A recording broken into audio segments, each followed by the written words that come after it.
Please give us a brief rundown of what happened in court today.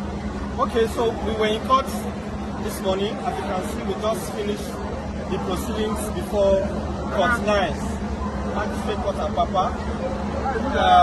We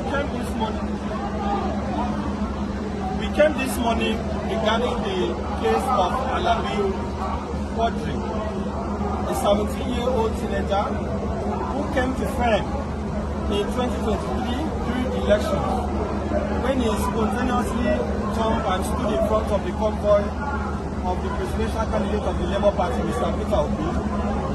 You would recall that his photograph at the time became an internet sensation, and Nigerians became very interested in his case. Following that, a lot of people made donations to him, and his matter was widely reported. Quite sadly,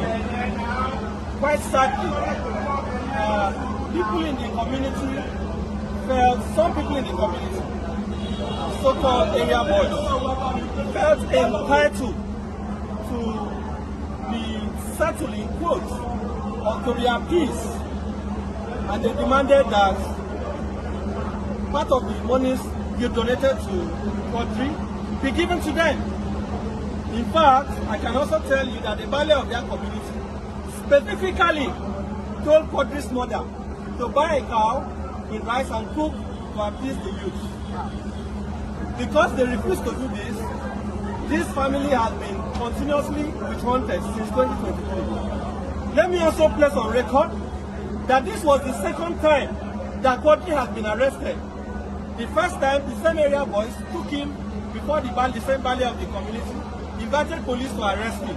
At that time, we did not hear about it. So in January, he was returning from work at night when two boys dragged him to the Amokoko Divisional Police Headquarters and told the DPO that Quadri was involved in street fighting.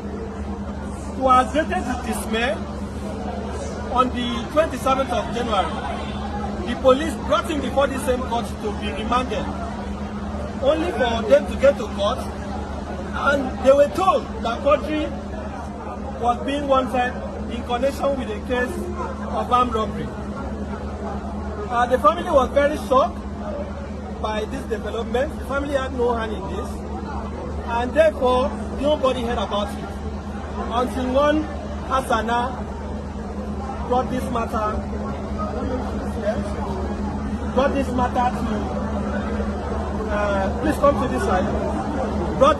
to social media X, and our attention was called to it, and the family then briefed me to represent him. This is the mother of Quadri, and this is Hassana, the activist who brought the matter to public attention. We took immediate steps to investigate the matter, and I personally met with Quadri at the Medium Security Correctional Custodial Center, Kirikiri. He interviewed him for over 2 hours, and he made it clear to me that, number one, the other persons who were said to be his casemates are unknown to him, and that he was not involved in any case of armed robbery or any other offense. We therefore took steps to bring the matter to the attention of the DPP. Finally, the Director of Public Prosecution issued a legal advice, and as you can see today, the court found that Alabi Quadri had no case to answer, he was not involved in armed robbery, and there was no basis for him to be arrested.